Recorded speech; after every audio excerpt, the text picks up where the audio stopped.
क्षरं परमं वेदितव्यं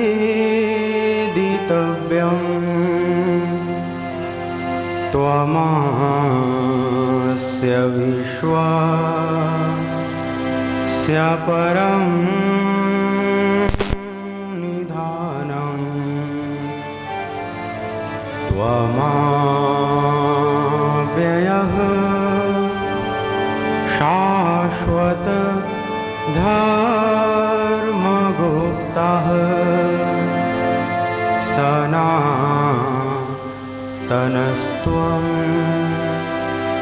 पुरुषो मतो मे वायुर्जमोऽग्निः वरुणः शशाङ्क प्रजापतिस्त्वं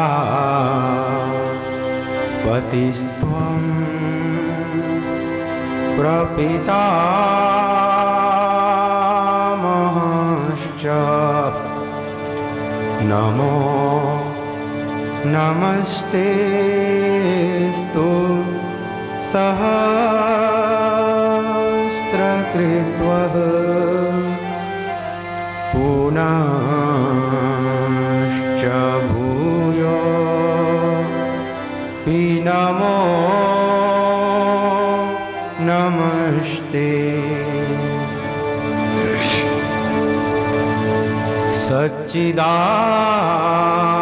सच्चिदानन्दरूपाय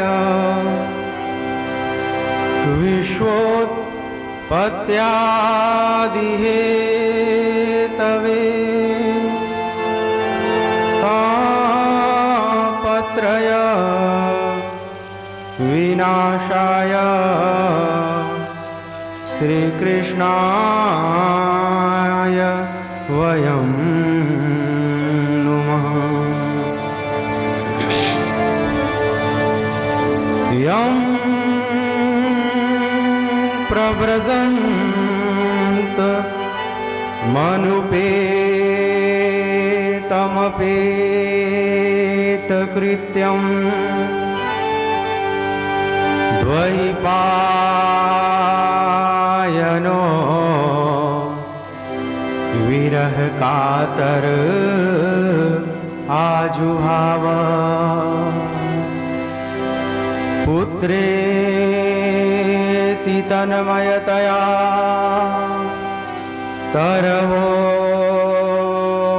तरवोऽभिनेदुः तं सर्वभूतहृदयं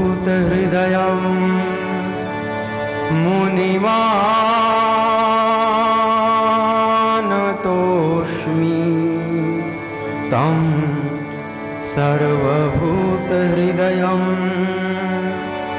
मुनिमानतोऽस्मि।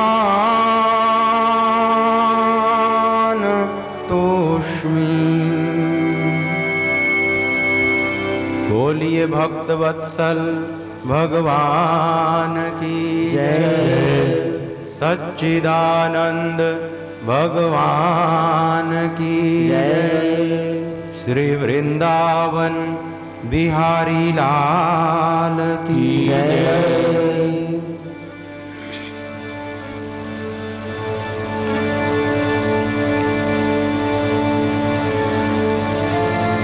जय जय राधा रमण हरि बोल। जय जय राधा रमण हरि बोल। जय जय राधा रमण हरि बोल। जय जय राधा रमण हरि बोल। जय जय राधा रमण हरि बोल। जय जय राधा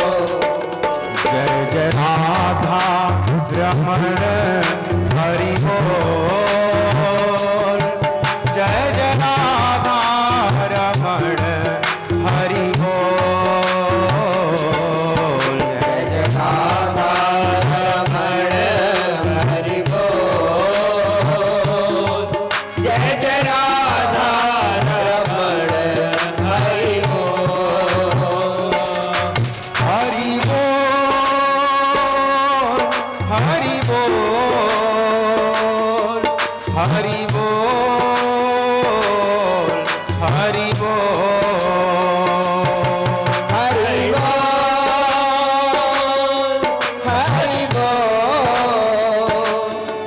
हरि बोल हरि बोल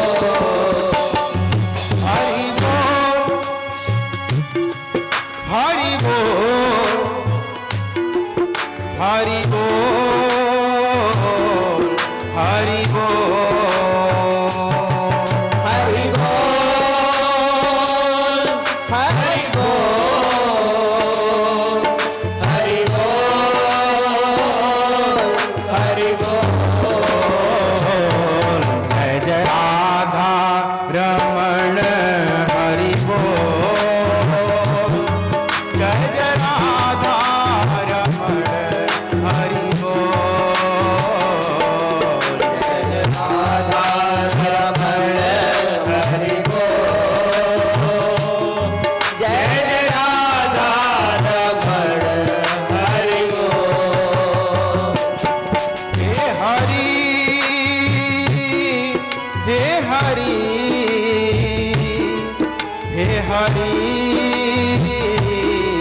हे हरि हे हरि हे हरि हे हरि हे हरि हे हरि हे हरि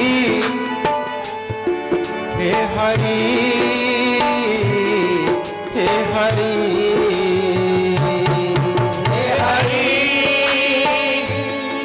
हे हरि हे हरि हे हरि जय जय राधा रमण हरि बोल जय जय राधा रमण हरि बोल जय जय राधा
बोलिए भक्त वत्सल भगवान की जय। श्री बाल कृष्ण लाल की जय। जय जय श्री राम।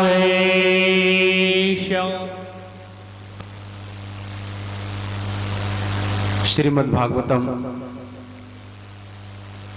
ज्ञान यज्ञ महोत्सव के आज द्वितीय दिवस में मेरी तरफ से आप सभी का हार्दिक अभिनंदन है, हार्दिक स्वागत है।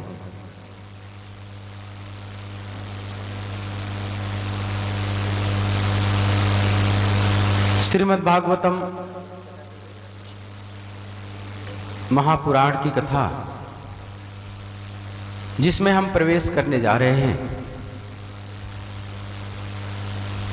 इससे पूर्व कल की कथा में आपने महात्म्य कथा का श्रवण किया। भागवत की महिमा क्या है, इसके श्रवण करने से कैसे हर प्रकार के लोगों का उद्धार हो जाता है। अब महर्षि व्यास मूल भागवतम में प्रवेश कर रहे हैं। जैसा कि ऋषियों की परंपरा है, ऋषियों का स्वभाव है कि कोई भी कृत्य प्रारंभ करते हैं तो पहले भगवान का ध्यान करते हैं। हमें भी प्रेरणा लेनी चाहिए कि प्रत्येक कार्य से पूर्व भगवान का स्मरण जरूर कर लें। तो महर्षि व्यास भगवान का मंगलाचरण कर रहे हैं। जन्माद्यस्य यतोऽन्वयादितरतस् चार्थे स्वभिज्ञः स्वराट् तेने ब्रह्महृदाययादि कवये मुह्यन्ति यत् सूरयः तेजो वारिमृदाम् यथा विनिमयो यत्र त्रिसर्गो मृषा धाम्ना स्वेन सदा निरस्तकुहकम् सत्यं परमधीमहि।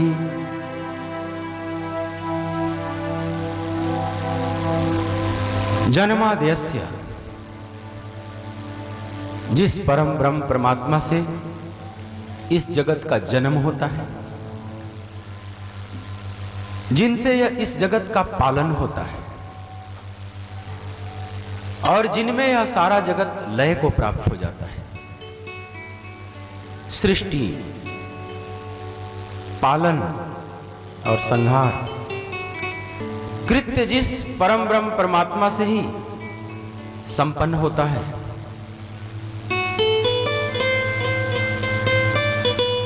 तथा एक और बात कहते हैं कि यतोऽन्वयादि तरतस्,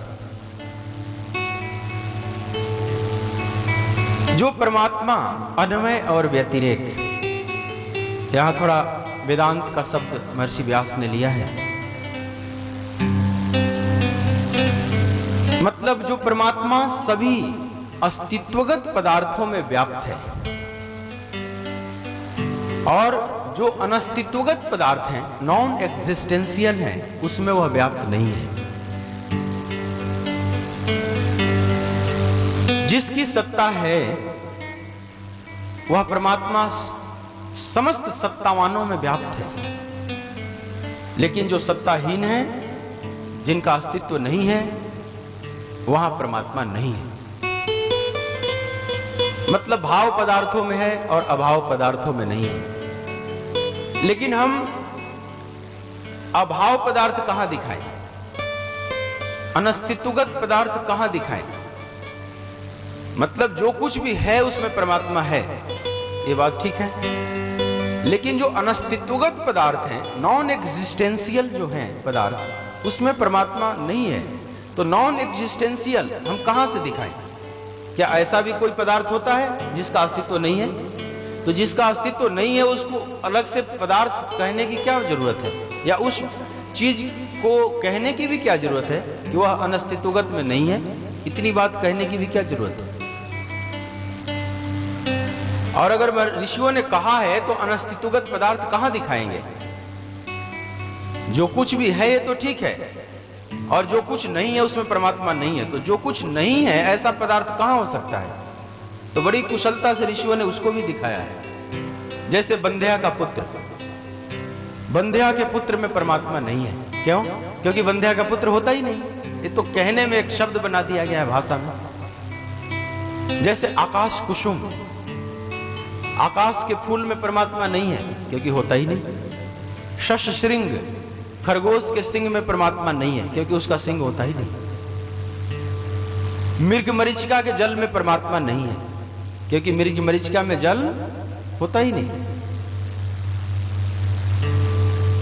तो महर्षि व्यास कहते हैं कि जो समस्त अस्तित्वगत पदार्थों में व्याप्त हैं, अन्वय, इसको कहते हैं अन्वय, मतलब अन्वित हैं। और व्यतिरेक मतलब वहां वहां नहीं है, जो अनस्तित्वगत पदार्थ। और अभिज्ञ, वह परमात्मा सब कुछ जानता है, उससे कुछ भी छुपा हुआ नहीं है। जगत में जो भी कृत्य हो रहा है अथवा जो भी भाव संकल्प हमारे भीतर उठ रहे हैं, सूक्ष्म जगत में या स्थूल जगत में जो भी हो रहा है, कुछ भी उससे छुपा हुआ नहीं है। वह परमात्मा सब कुछ जानता है। तथा स्वराट, वह परमात्मा स्वयं प्रकाशित है, स्वयं ज्ञान स्वरूप है। उस परमात्मा को किसी से ज्ञान लेने की जरूरत नहीं है, किसी से कुछ सीखने की जरूरत नहीं है। उसके ज्ञान के एक अंश मात्र से जगत में थोड़ा बहुत जो भी ज्ञान दिखाई पड़ रहा है, या जगत में कहीं थोड़ी चेतना दिखाई पड़ रही है, तो उस परमात्मा का एक अंश मात्र है, क्योंकि वह ज्ञान स्वरूप है, वह प्रकाश स्वरूप है।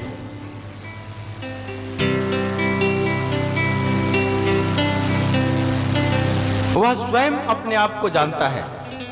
उसको जानने के लिए और किसी माध्यम की जरूरत नहीं। और उस परमात्मा को हम जानना भी चाहे जो ज्ञान स्वरूप है, तो हमें और किसी माध्यम से देखने की जरूरत नहीं है। वह सीधा अनुभव में आता है। अगर हमारा संबंध उससे जुड़ जाता है तो सीधा अनुभव में आता है। हमारे और उसके बीच में किसी माध्यम की जरूरत नहीं है। जैसे सूर्य को देखने के लिए किसी माध्यम की जरूरत नहीं है। क्यों? क्योंकि सूर्य स्वयं प्रकाशित है। जो अप्रकाशित वस्तु है उसको देखने के लिए आपको प्रकाश रूपी माध्यम की जरूरत पड़ेगी। जैसे अंधेरे में कोई वस्तु छुपी हुई है, वह नहीं दिखाई पड़ रही है, तो आपको प्रकाश की व्यवस्था करनी पड़ती है ना।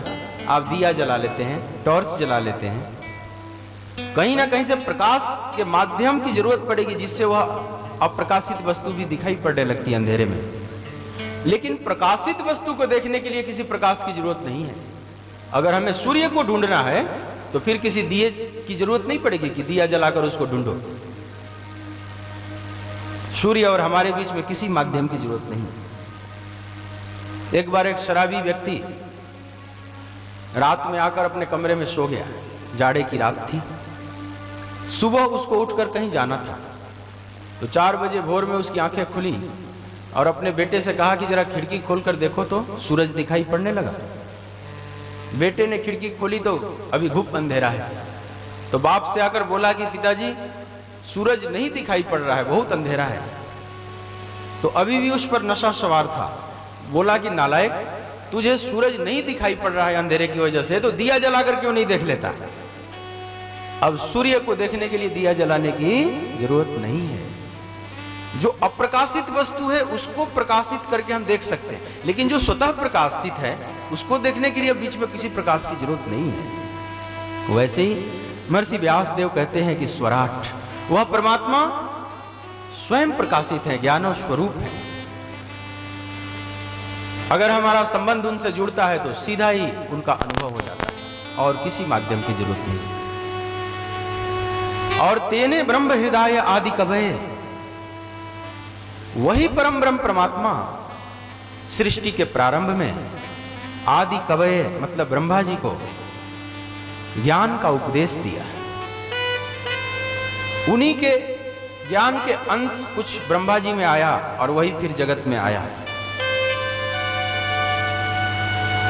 लेकिन उस परमात्मा को जानने में पूरी तरह से व्यासदेव कहते हैं कि मुह्यंति यत सूरया, बड़े बड़े शूरवीर मनीषी, बड़े बड़े मेधावी मनीषी जो हैं वे भी कई बार मोहित हो जाते हैं।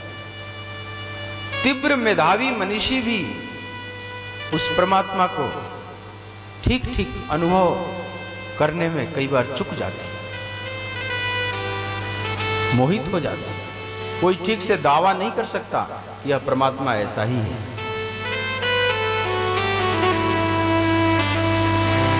और तेजो वारि मृदाम में था विनिमयो, जिस प्रकार से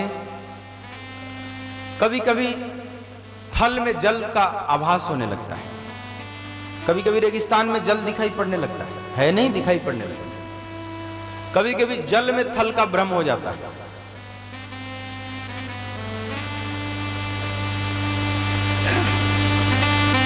सूर्य की तेज किरणों के कारण कभी कभी भ्रम उत्पन्न हो जाता है, जल थल जैसा, थल जल जैसा दिखाई पड़ने लगता है।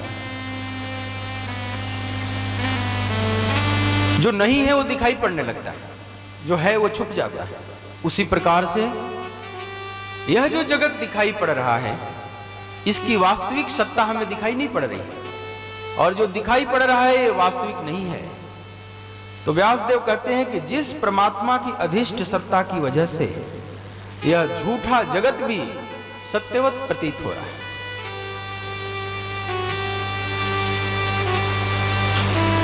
जब ऋषियों को ज्ञान हुआ तो उन लोगों ने देखा कि ब्रह्म सत्यम जगत मिथ्या, ब्रह्म ही सत्य है, जगत मिथ्या है ही नहीं। लेकिन हमारा अनुभव क्या है? हमारा अनुभव है कि जगत सत्यम ब्रह्म मिथ्या। हमें तो जगत ही सत्य दिखाई पड़ रहा है, ब्रह्म तो सुनी सुनाई बात।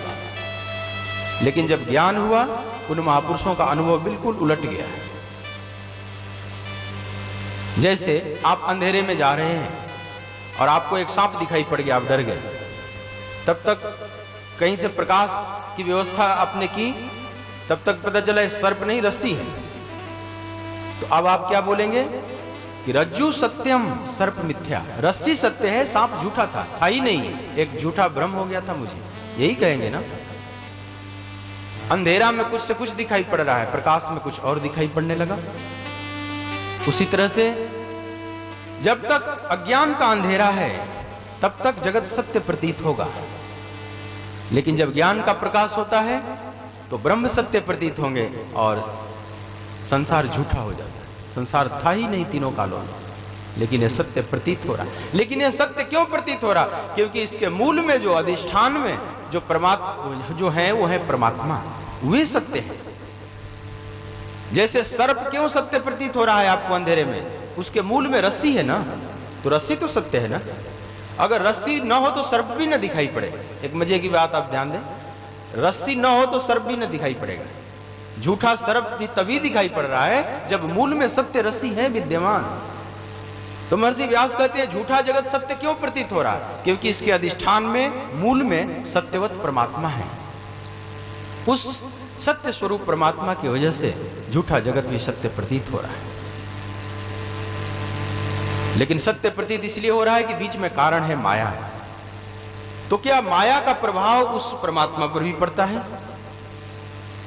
क्या अंधेरे का प्रभाव रस्सी पर पड़ सकता है? नहीं, अंधेरे का प्रभाव आप पर पड़ रहा है कि आप सर्प रूप में देखने लगे, लेकिन रस्सी पर कोई फर्क नहीं पड़ता।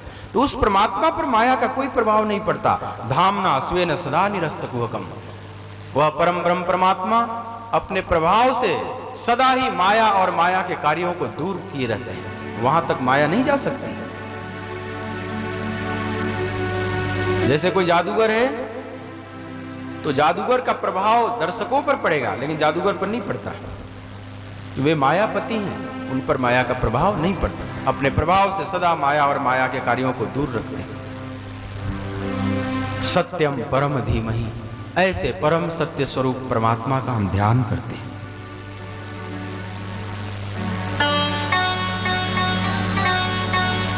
एक बाद में चढ़ाना छोड़ तो उसी में। तो यहां पर एक चीज ध्यान दें, महर्षि व्यास कहते हैं उस परम सत्य का हम ध्यान करते हैं। भगवान का किसी कोई नाम नहीं प्रयोग किया यहां पर कि कृष्णम परम धीमहि, रामम परम धीमहि या देवीम पराम धीमहि, ऐसी बात कुछ नहीं कही। क्योंकि अगर कोई नाम ले लेते तो शायद इस ग्रंथ में जो प्रवेश करने वाले हैं उनको लगे कि ये तो उनका ग्रंथ है। अगर भगवान कृष्ण का नाम लेते तो बाकी लोग सोचते कि ये तो कृष्ण जिसके इष्ट हैं उनके लिए। इस दुराग्रह को नहीं रखने दिया महर्षि व्यास ने। उन्होंने कहा सत्यम परम धीमहि, जो परम सत्य है उनका मैं ध्यान करता हूं, इसमें किसी को दिक्कत नहीं होगी। परम सत्य तो सभी मानते हैं ना अपने परमात्मा को, यहां तक कि जो सनातन धर्म के लोग हैं, चाहे इसके बाहर भी कोई भी है, सारे धर्म एक बात पर तो सहमत है ना कि सबका परमात्मा परम सत्य है। इसमें तो किसी को कोई दिक्कत वाली बात नहीं। तो चाहे किसी भी नाम रूप में आप उस परमात्मा को पुकारें, लेकिन सत्यम परम सत्य तो आप सभी कहेंगे। इसीलिए महर्षि व्यास यहां इशारा करते हैं बड़ी बुद्धिमानी से, यह ग्रंथ सबका है। जो भी परम सत्य को पाना चाहते हैं वे इस ग्रंथ में प्रवेश करें। परम सत्य तक पहुंचने में यह ग्रंथ सहायक बनेगा। सत्यम परम धीमहि, और शब्द प्रयोग किया धीमहि। यह प्राचीन वैदिक संस्कृत का शब्द है, वेदों का यह संस्कृत है धीमहि। जैसे गायत्री मंत्र आप पढ़ते हैं ना, धियो यो नः धीमहि धियो यो नः। यहां ध्यान प्रयोग करते अगर आधुनिक संस्कृत की बात करते, लेकिन धीमहि शब्द प्रयोग किया महर्षि व्यास ने, मतलब वेद से जोड़ दिए इस भागवत को। यह जो भागवतम की मैं रचना करने जा रहा हूं यह वेद सम्मत है,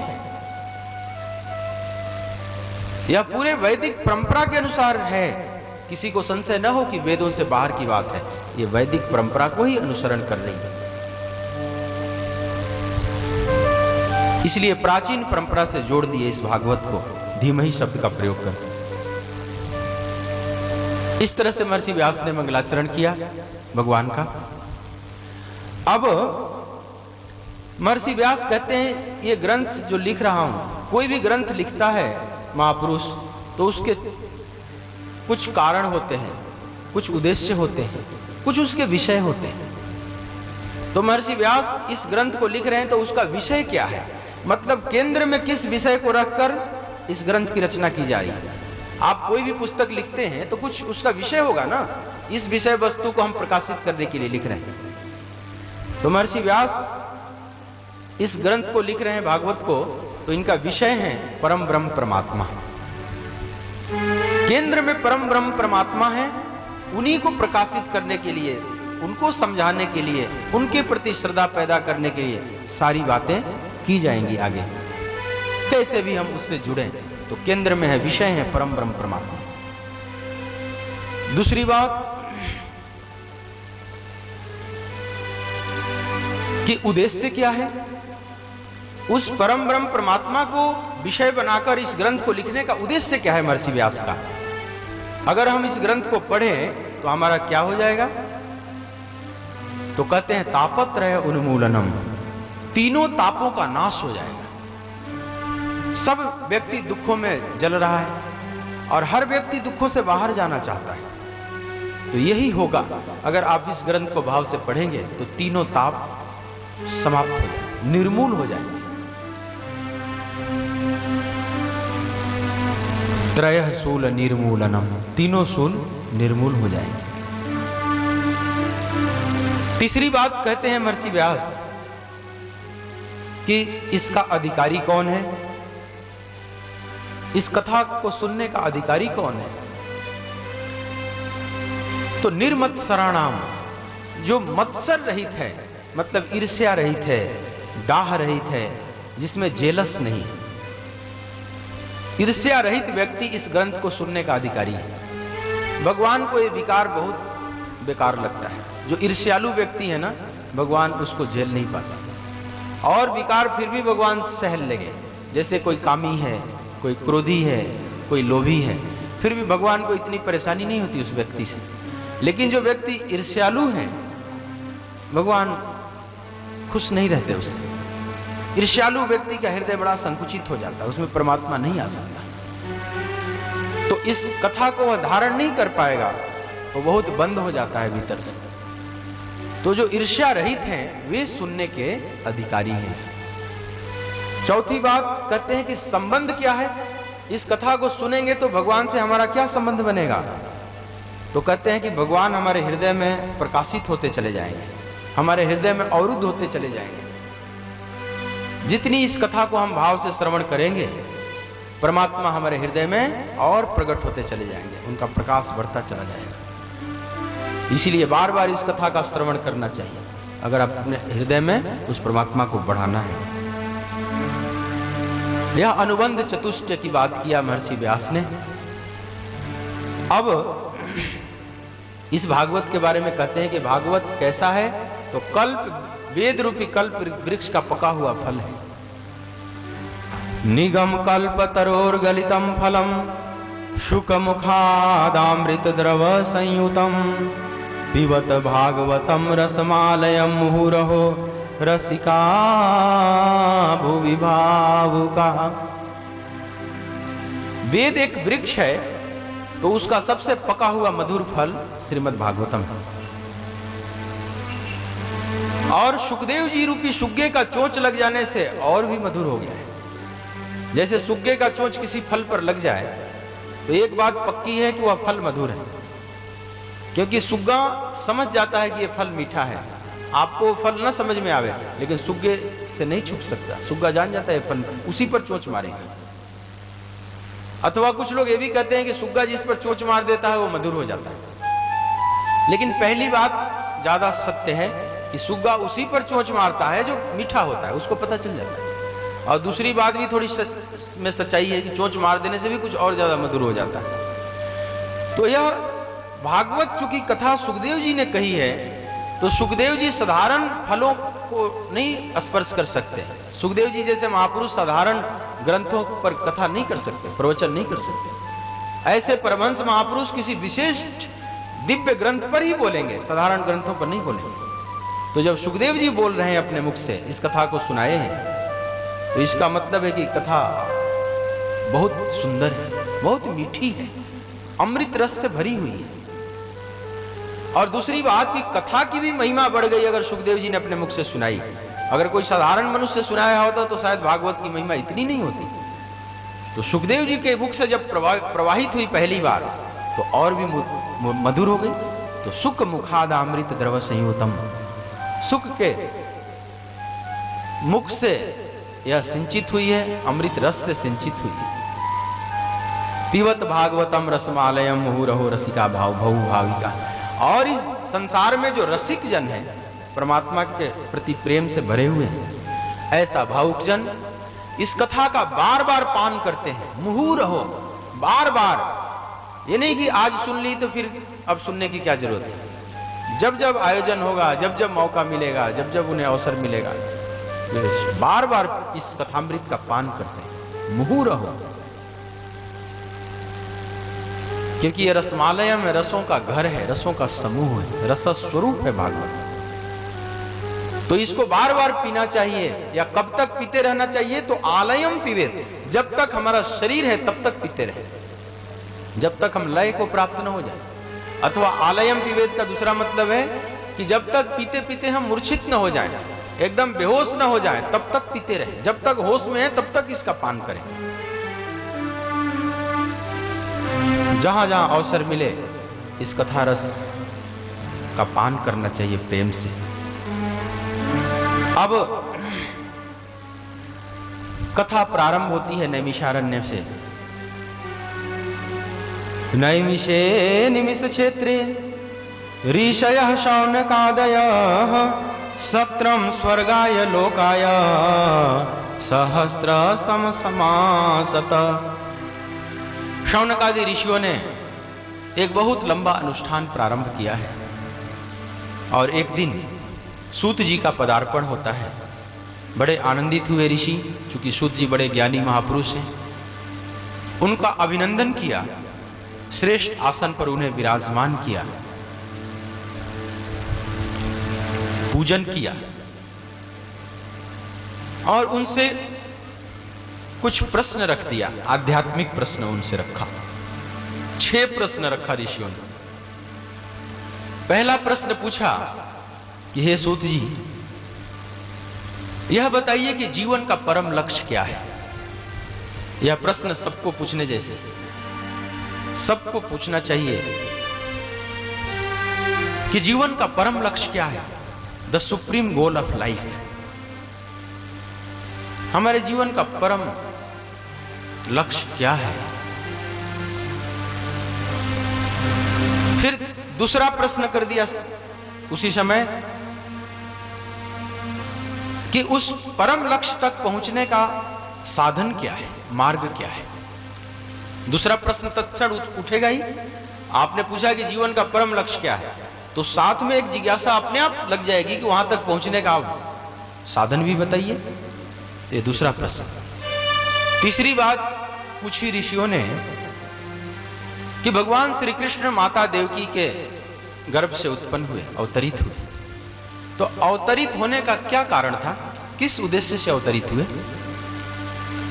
और चौथी बात यह भी बताइए कि जब भगवान अवतरित हुए तो बहुत सी लीलाएं भी भगवान ने किया कृष्ण अवतार में, वे कौन कौन सी लीलाएं किए वह भी बताइए।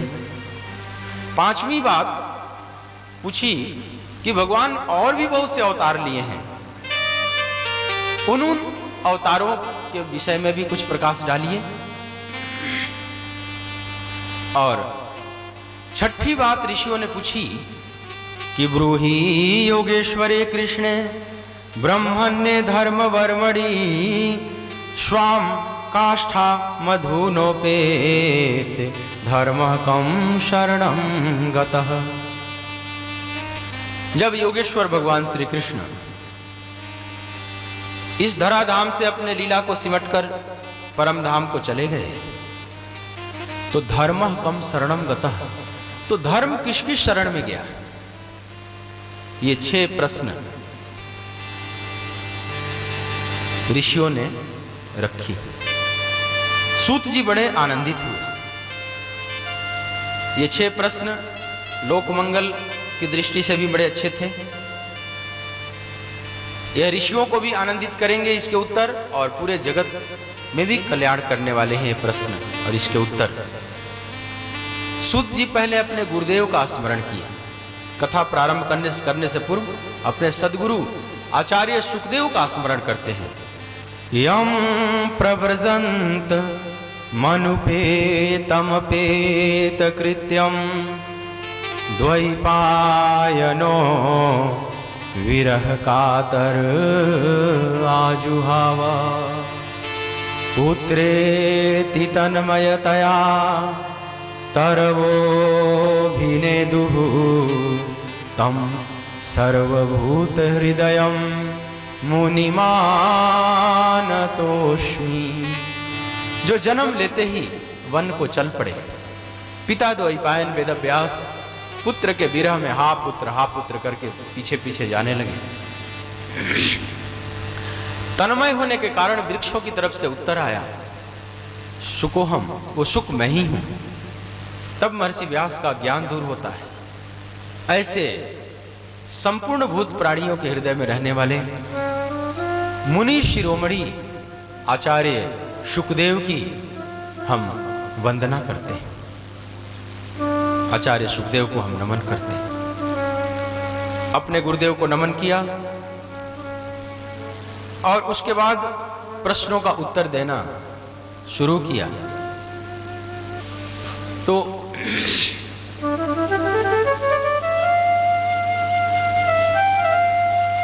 पहला प्रश्न पूछा था कि जीवन का परम लक्ष्य क्या है। सूत जी ने कहा कि ऋषियों, जीवन का परम लक्ष्य है परम ब्रह्म परमात्मा। भगवान ही जीवन का परम लक्ष्य है। उनको पाने के बाद ही हमारी यह सांसारिक यात्रा पूरी होती है। जब तक परम ब्रह्म परमात्मा नहीं मिल जाते तब तक हम विश्रांति को प्राप्त नहीं हो सकते, तब तक हम इस संसार के आवागमन के चक्र में घूमते ही रहेंगे। दूसरी बात ऋषियों ने पूछी थी कि वहां तक पहुंचने का साधन क्या है। तो सूत जी कहते हैं, ऋषियों, जो महापुरुष उस परमात्मा को अनुभव कर चुके हैं उन महापुरुषों का सानिध्य, मतलब सद्गुरु का सानिध्य, और वह साधन बताएंगे, उन महापुरुष से साधन समझें और उस पर चलना प्रारंभ करें। तो अनुभूत महापुरुषों का सानिध्य ही वहां तक पहुंचाने का मार्ग है। तीसरी बात पूछी थी कि भगवान श्री कृष्ण माता देवकी के यहां अवतरित हुए, उद्देश्य क्या था। सूत जी कहते हैं कि वो किसी एक खास उद्देश्य को लेकर भगवान अवतरित होते हैं, ऐसा नहीं कहा जा सकता। भगवान के अवतार लेने के अनेकों कारण होते हैं। हरि अवतार हे तुझे ही होई, हरि अवतार हे तुझे ही होई, हरि अवतार हे तुझे ही होई, हरि अवतार हे तुझे ही होई। इदमी थम कही जात न सोई, हरि अवतार हे तुझे ही होई, इदमी थम कही जात न सोई। भगवान का अवतार सिर्फ इसी कारण से होता है ऐसा नहीं कहा जा सकता, अनेक कारण हैं। लेकिन ऋषियों उसमें से एक मुख्य कारण है कि भगवान अवतरित होकर अनेकों लीलाएं करते हैं, भक्त उन लीलाओं का गान करते हैं और गान करके अपने को धन्य करते हैं, अपने हृदय को निर्मल करते हैं और परमात्मा की तरफ यात्रा करते हैं। असुरों का वध करना भी भगवान का एक उद्देश्य है, लेकिन असुर वध करने से भी बड़ा उद्देश्य है कि भगवान जो ललित लीलाएं करते हैं हम उसका गान करते हैं। अब देखो, भगवान कृष्ण अवतरित हुए आज से 5000 वर्ष पूर्व, और जो जो लीलाएं किए हैं आज भी हम अनवरत गाते रहते हैं। आज भी हम नंदोत्सव मनाते हैं, आज भी बाल लीलाओं का चित्रण किया जाता है। तो जैसे कितना आनंद आता है, जैसे लगता है भगवान आज अवतरित हुए, नंदोत्सव हम मनाते हैं। तो अगर ये लीलाएं न किए होते तो हम क्या कहते, क्या गाते, क्या उत्सव मनाते। तो भगवान ऐसी ललित लीलाएं करते हैं ताकि भक्त लोग इसका गान करें, इसका श्रवण करें, इसका दर्शन करें और अपने को आनंदित करें, भगवान की तरफ यात्रा करें। एक मुख्य उद्देश्य तो ये है ऋषियों। और भी बहुत से कारण होते हैं अवतार के, बस यही एक कारण है ऐसा नहीं कहा जा सकता। चौथी बात पूछी है ऋषियों ने कि भगवान जब अवतरित हुए तो बहुत सी लीलाएं भी किए कृष्णावतार में। तो सूत जी कहते हैं कि इसकी बात तो दशम स्कंद से बताना शुरू करूंगा। चौथे दिन की जब कथा आएगी, परसों की कथा, तब यह बात प्रारंभ होगी कि भगवान ने और क्या क्या लीलाएं किया। बहुत सी लीलाएं किया, वो परसों से हम लोग सुनेंगे। पांचवी बात पूछी कि भगवान ने और भी अवतार लिया, उन अवतारों में प्रभु ने बहुत सी लीलाएं किया, तो उन अवतारों के विषय में भी आप कुछ कहिए। तो सूत जी कहते हैं कि वैसे भगवान के तो अनंत अवतार हुए, अवतार भी एक नहीं है, असंख्य अवतार है भगवान। फिर भी कोई कोई ऋषि 24 अवतारों की बात करते हैं, कोई दशावतार स्तुति करते हैं, 10 अवतार की बात करते हैं, लेकिन फिर भी मुख्य रूप से 24 अवतारों की बात की जाती है। लेकिन भगवान के अवतार अनंत है, उसकी गणना नहीं हो सकती। एक व्यक्तिगत अवतार भी होता है प्रत्येक के हृदय में, भक्त के जो भक्त हैं उनके हृदय में भी भगवान अवतरित होते हैं, यह भी अवतार है, इसकी गणना कौन कर सकता है। हरि अनंत, हरि कथा अनंता, हरि का अनंत रूप है और उनकी लीलाएं भी अनंत हैं, उनके अवतरण भी अनंत हैं। ऋषियों छठी बात आप लोगों ने पूछी कि जब भगवान कृष्ण लीला समेट कर अपने धाम को चले गए तो धर्म कम शरणम गता, धर्म किसकी शरण में गया? तो सूत जी कहते हैं कि ऋषियों, धर्म श्रीमद् भागवतम की शरण में चला गया। ये जो श्रीमद् भागवतम महापुराण है, इसी में भगवान का एक अंश है। भगवान इसमें एक तरह से एक रूप में विराजमान हो गए और धर्म इसी के आश्रित रहने लगा। इदम भागवतम नाम पुराणम ब्रह्म संहितम उत्तम श्लोक चरितम चकार भगवान ऋषि। यह वह भागवत महापुराण है जो ब्रह्म संहितम, जो वेद सम्मत है, और इसमें उत्तम श्लोक भगवान श्री कृष्ण के लीलाओं का, चरित्रों का वर्णन किया गया है। तो इसी में धर्म जाकर छुप गया। और ऋषियों, मैं इसी ग्रंथ से आज बात करूंगा। और यह जो कथा है, सर्वप्रथम आचार्य सुखदेव ने राजा परीक्षित को सुनाई थी। जब राजा परीक्षित को तक्षक डसने का श्राप लगा, 7 दिन में गंगा के तट पर जाकर अनशन करके बैठ गए और वहां पर आचार्य सुखदेव आए और इस कथा को सुनाया। तो उस कथा में मैं भी बैठा हुआ था और बड़े प्रेम से परीक्षित को सुखदेव जी महाराज कथा सुना रहे थे। और जब सुना रहे थे तो एक दृष्टि मेरी तरफ भी थी आचार्य की, क्योंकि मैं भी बहुत प्रेम से इस कथा का श्रवण कर रहा था। जैसे जो अच्छे श्रोता होते हैं, भाव से कथा का श्रवण करते हैं तो वक्ता समझ जाते हैं। तो बड़े प्रेम से परीक्षित को भी सुना रहे थे और एक दृष्टि मेरी तरफ भी थी, मतलब मुझे भी सुना रहे थे और मैं भी बहुत प्रेम से इस कथा का पान कर रहा था। तो इस कथा को मैं अपने गुरुदेव आचार्य सुखदेव के श्रीमुख से श्रवण किया है और इसी कथा को जो मैं समझा हूं अपनी बुद्धि के अनुरूप मैं आप लोगों को सुनाऊंगा। जब ऐसी बातें कही तो ऋषियों ने कुछ प्रश्न रख दिया।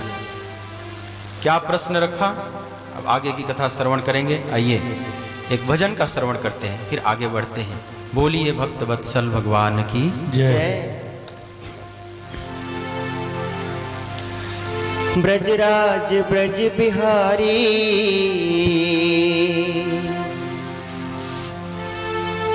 ब्रजराज ब्रज बिहारी बिहारी, ब्रजराज ब्रज बिहारी बिहारी, ब्रजराज ब्रज बिहारी, ब्रजराज ब्रज बिहारी बिहारी, गोपाल मुरली वाले, ब्रजराज ब्रज बिहारी बिहारी,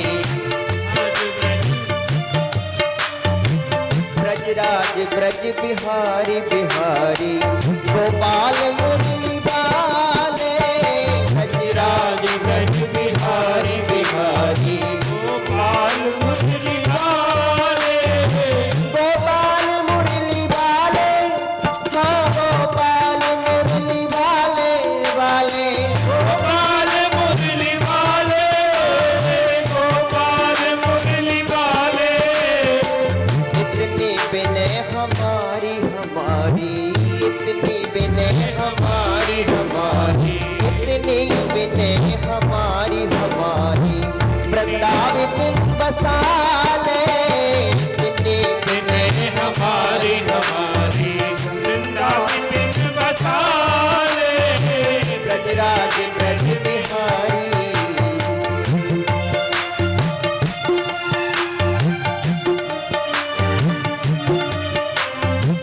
कितने दरों पे भटके, कितनों के हो लिए हो, कितने दरों पे भटके, कितनों के हो लिए हो, कितने दरों पे भटके, हाँ कितनों के हो लिए हो, कितने दरों पे भटके, कितनों के हो लिए हो। अब आके तेरे द्वारे अब आके तेरे द्वारे द्वारे, अब आके तेरे द्वारे द्वारे, अब आके तेरे द्वारे द्वारे। जाए न हम निकाले ब्रजराज ब्रज बिहारी बिहारी, गोपाल मुरली वाले ब्रजराज ब्रज बिहारी बिहारी, गोपाल मुरली वाले ब्रजराज ब्रज बिहारी। जोड़ी हमारी तेरी पहले रची विधाता, जोड़ी हमारी तेरी पहले रची विधाता, पहले रची विधाता विधाता, पहले रची विधाता, पहले रची विधाता विधाता, पहले रची विधाता। जोड़ी हमारी तेरी पहले रची विधाता, जोड़ी हमारी तेरी पहले रची विधाता। तुम भी हो तन के काले काले, तुम भी हो तन के काले काले, तुम भी हो तन के काले काले, तुम भी हो तन के काले काले। हम भी हैं बन के काले, तुम भी हो तन के काले काले, हम भी हैं बन के काले। ब्रजराज ब्रज बिहारी बिहारी, गोपाल मुरली वाले ब्रजराज ब्रज बिहारी बिहारी, गोपाल मुरली वाले।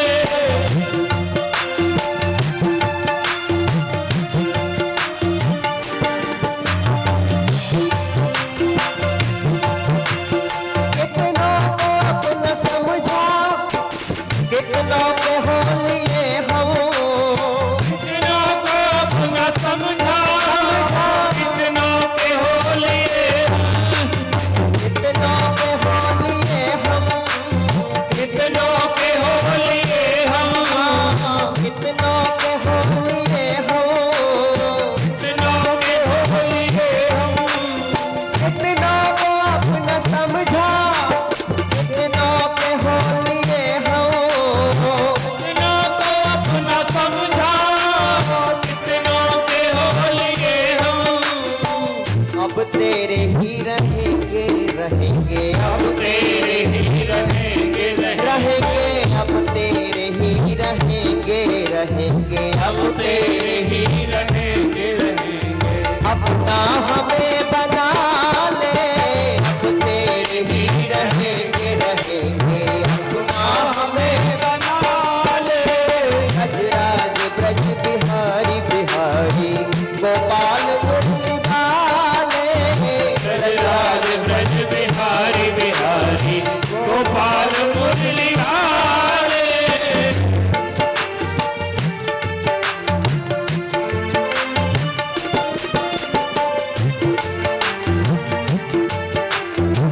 दुनिया के ये इशारे कहते हैं शाम प्यारे, दुनिया के इशारे कहते हैं शाम प्यारे, कहते हैं शाम प्यारे, कहते हैं शाम प्यारे, कहते हैं शाम प्यारे, कहते हैं शाम प्यारे। औरों से दिल हटा ले हटा ले, औरों से दिल हटा ले हटा ले, औरों से दिल हटा ले हटा ले, औरों से दिल हटा ले हटा ले।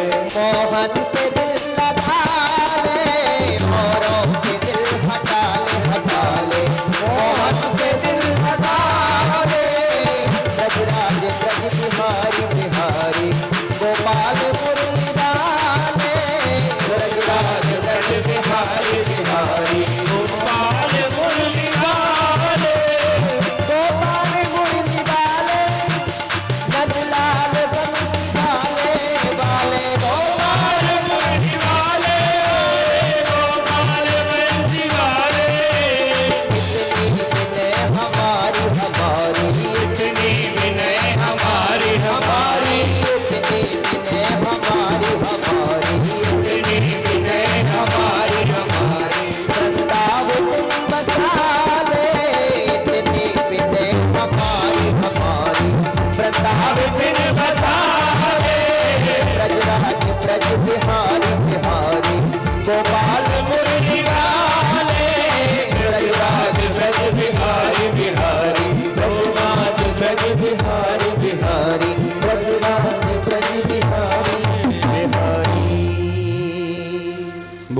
श्री वृंदावन बिहारी लाल की जय। जय श्री राधे। जब सूत जी ने यह बात कही कि मैं वह भागवत कथा सुनाऊंगा आप लोगों को जिसको आचार्य सुखदेव ने राजा परीक्षित को सुनाई थी, तो ऋषि लोगों को कुछ आश्चर्य भी हुआ और मन में कुछ प्रश्न भी उठा और वे पूछ बैठते हैं कि सूत सूत महाभाग वदनो वदतां वर कथां भागवतीं पुण्यां यदाह भगवान शुकः। हे महाभाग्यशाली परम वंदनीय सूत जी, अब हम लोगों को आप विस्तार से बताइए कि आचार्य सुखदेव का प्राकट्य कैसे हुआ, राजा परीक्षित को किस कारण से श्राप लगा और आचार्य सुखदेव और राजा परीक्षित का मिलन कैसे हुआ, कैसे 7 दिन बैठकर कहां पर यह कथा सुनाई। अब इसके बारे में हमें विस्तार से आप बताइए, क्योंकि आप परम ज्ञानी हैं, आपका ज्ञान इतना प्रचंड है कि अज्ञान रूपी अंधकार को दूर करने के लिए मानो करोड़ों सूर्य के समान है। तो हमारे आप जिज्ञासा को शांत कीजिए आचार्य सूत जी। तो ऋषियों ने जिज्ञासा किया सुखदेव जी के बारे में जानने की, सुखदेव जी का प्राकट्य कैसे हुआ। श्रीमद् भागवतम में तो महर्षि व्यास ने सुखदेव के अवतरण की कथा को नहीं लिया है, लेकिन इस कथा के मुख्य वक्ता है आचार्य सुखदेव, इसीलिए प्रतीक रूप में यहां शुक रखा जाता है, शुगा आज भी, शुक मुखादामृत द्रव संयुतम। तो हम लोग थोड़ा सा इस पर प्रकाश डालकर समझ लें कि आचार्य सुखदेव महापुरुष कैसे प्रकट हुए, इनकी पूर्व कथा क्या है। शायद महर्षि व्यास ने विस्तार से वर्णन न किया हो कि उन्हीं के पुत्र हैं, लोग ये न समझे कि अपने पुत्र की कथा लिखने लगे, तो वे बच जाते हैं यहाँ से। लेकिन हम लोगों को थोड़ी सी बात समझ लेनी चाहिए। कौसुकी संहिता इत्यादि ग्रंथों में आचार्य सुखदेव के प्राकट्य की कथा है। यह कथा जुड़ी हुई है भगवान शिव और मां पार्वती से। एक बार देवर्षि नारद कैलाश में पहुंचे। उस समय भगवान शिव कैलाश में नहीं थे, मां पार्वती केवल थी। जानबूझकर ऐसे मौके के तलाश में थे। नारद जी वहां पहुंचते हैं, मां को प्रणाम करते हैं। मां ने आशीर्वाद दिया। मां जगदम्बा ने पूछा कि देवर्षि नारद, सब कुशल मंगल तो है न जगत में? आप सब जगह विचरण किया करते हैं, सब ठीक चल रहा है ना? क्योंकि जगत जननी है तो पूरे जगत की उनको चिंता है, तो स्वाभाविक उन्होंने पूछ लिया। नारद जी थोड़ा चेहरा नीचे कर लिए, उदास हो गए, बोले माते बस ठीक है, संसार चल रहा है आपका जैसे तैसे। तो मां घबराई कि अरे नारद, लगता है कुछ ठीक नहीं है, तुम ठीक नहीं बता रहे हो। नारद जी बोले क्या बताऊं माते, जगत में कहीं सच्चा प्रेम नहीं दिखाई पड़ रहा है। मां पार्वती बोली अरे नारद शुभ शुभ बोलो, या आकर क्या निगेटिव खबर लेकर आ गए एकदम से। जैसे आजकल के जो पत्रकार हैं वो जितने निगेटिव खबर है उसको बड़े चाव से ढूंढते हैं, लिखते हैं, वहां दौड़ पड़ेंगे। अगर कहीं आग लग जाए, कहीं कुछ मारपीट हो जाए, कहीं पर कोई एक्सीडेंट हो जाए, पत्रकारों और उनके कैमरे देखो वहां चमकने लगेंगे आकर। लेकिन अगर कहीं शुभ आयोजन, मांगलिक आयोजन सत्संग का हो रहा है तो वहां बहुत कम आता है। तो निगेटिव खबर में और उनको उसको प्रकाशित करने में बड़े आनंद लेते हैं। तो माँ पार्वती कह रही है नारद से कि जरा शुभ शुभ सुनाओ, आकर ये सब क्या अशुभ सुनाने लगे कि जगत में कहीं प्रेम नहीं है। नारद जी बोले माते मैं क्या करूं, मैंने तो जो देखा है वही कहूंगा आपसे।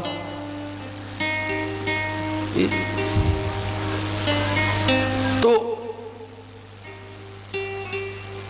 कहीं सच्चे प्रेम का दर्शन नहीं हो पा रहा है, यहां तक कि पति पत्नी में भी सच्चा प्रेम नहीं दिखाई पड़ रहा है। तो मां पार्वती और चौंकी कि पति पत्नी में भी सच्चे प्रेम का दर्शन नहीं हो रहा है। बोले कि हाँ माते, कहीं सच्चा प्रेम नहीं। सब अपना अपना अकाउंट पति पत्नी भी अलग अलग खोल कर रखे हुए। पति का अलग अकाउंट है तो पत्नी का अलग अकाउंट है ना सब, ताकि एकदम से सच्चा प्रेम नहीं, ठीक ठीक विश्वास नहीं है। अब खासकर आज के जो यंग जनरेशन, जो नया जनरेशन है, इसमें जब शादियां होती हैं तो माँ भी पहले से बताकर भेजती है कि अपना सब अपने पास रखना, अपने अकाउंट में रखना, अपने लॉकर में रखना, क्योंकि कब क्या हो जाए कुछ पता तो है नहीं। अब माँ भी मजबूर है बेचारी, क्योंकि आज के समय में ऐसा है, कितनी दिन शादी टिक पाएगी, कितने दिन ये चल पाएंगे दाम्पत्य का संबंध, कुछ कह नहीं सकते। तो अपने लॉकर में रखना, अपना सब सामान अलग रखना। आजकल पति पत्नी ऐसे रह रहे हैं जैसे पार्टनरशिप में, जैसे लड़के विद्यार्थी जीवन में रहते हैं ना, जैसे 2-3 विद्यार्थी एक साथ रहते हैं, खान पान साथ में करते हैं, सब हिसाब किताब एक महीने में अपना बांट कर देख लेते हैं। तो आजकल जो पति दोनों सर्विस कर रहे हैं तो कुछ ऐसे ही रहते होंगे ना पार्टनरशिप में, कि भोजन का खर्चा कौन देगा, तो बच्चों की पढ़ाई का कौन देगा। तो इस तरह से रह रहे हैं, मतलब अब सच्चा प्रेम नहीं है, एक दूसरे पर पूरा विश्वास नहीं है। तो माते, जगत में कहीं सच्चे प्रेम का दर्शन नहीं हो रहा है। मां पार्वती बोली कि जगत की बात में जो भी हो मैं नहीं जानती, लेकिन मैं अपने बारे में तो जानती हूं, हम लोगों में बहुत प्रेम है। भोलेनाथ मुझे बहुत प्रेम करते हैं, कुछ भी छुपाते नहीं, सब कुछ मन की बात कह दे। सच्चे प्रेम का ही मतलब है ना कि कुछ भी छुपाओ मत, एक दूसरे के सामने हृदय खोल दो। नारद जी बोले कि माते आपकी बात नहीं कर रहा हूं, आपके यहाँ प्रेम होगा, मैं तो औरों की बात कर रहा हूं। लेकिन नारद की दृष्टि पार्वती पर ही है। फिर नारद बोलते हैं, अच्छा माते ये बताओ, ये भोले बाबा जो गले में मुंडों की माला पहने रहते हैं, इसके बारे में कभी बताया कि ये किसकी मुंडियां कुल गले में लटका कर घूमते हैं, ये किसके सब सिर हैं? अब मां पार्वती चौंकी कि अरे हाँ, इसके बारे में नहीं बताया है। यही एक चीज है जो पूछती हूं तो इधर उधर टाल जाते हैं, बात को ठीक से नहीं बताते हैं। माते अब इसी से समझ लो तुझे कितना प्रेम करते हैं। अब मर्म जगह पर चोट मार दिए नारद। और माते, ये किसी और के नहीं, आप ही की मुंडियां हैं सब। आप बार बार जो जन्म ले लेकर मरती हो ना, शरीर त्यागती हो, तो तुम्हारे सिर को स्मृति के रूप में रखकर माला में पिरो लेते हैं। लेकिन माते, वे क्यों नहीं मरते? आप ही को बार बार क्यों जन्मना मरना पड़ता है? इस राज को कभी बताया? मां पार्वती बोली कि इसके बारे में तो कभी नहीं बताया, पूछती भी हूं तो इधर उधर बात टाल जाते हैं। अब नारद का बात काम हो गया यहाँ पर। बोले कि अब इसी से समझ लो माते, नारायण नारायण नारायण करके चल दे। तो यहाँ ध्यान दें, नारद जी बड़े करुणावान ऋषि हैं। कल की कथा में मैंने बात की थी, मातृ हृदय है उनका पूरे जगत के प्रति। तो जो भी करते हैं उसमें जगत का मंगल निहित है। वो देखने में ऐसे लगते हैं कि झगड़ा लगा रहे हैं, बात इधर से उधर कर रहे हैं, लेकिन उद्देश्य क्या है? असली उद्देश्य की बात है ना, उद्देश्य है लोक मंगल। अब नारद जी कह के चल दिए, तब तक भोलेनाथ आ रहे थे, रास्ते में भेंट हो गई। भोले बाबा को भी साष्टांग प्रणाम किया नारद ने, चरणों में एकदम लेट कर आशीर्वाद दिया भोलेनाथ। बोले कि सब कुशल मंगल तो है ना नारद जी? बोले हाँ बाबा, सब कुशल मंगल है, लेकिन आप जरा जल्दी आगे बढ़िए, जल्दी जाइए, माता जी इंतजार कर रही है आप। भोले बाबा भी घबराए कि नारद अगर वहां से आ रहा है तो कहीं कुछ गड़बड़ तो नहीं करके आ रहा है। भोलेनाथ और तेजी से बढ़े उधर। लेकिन जब वहां जाते हैं तो दृश्य कुछ और है। मां पार्वती कोप भवन में पड़ी हुई, बाल बिखरे पड़े हैं, सब अस्त व्यस्त, बोल नहीं रही है। कोप भवन समझते हो आप लोग?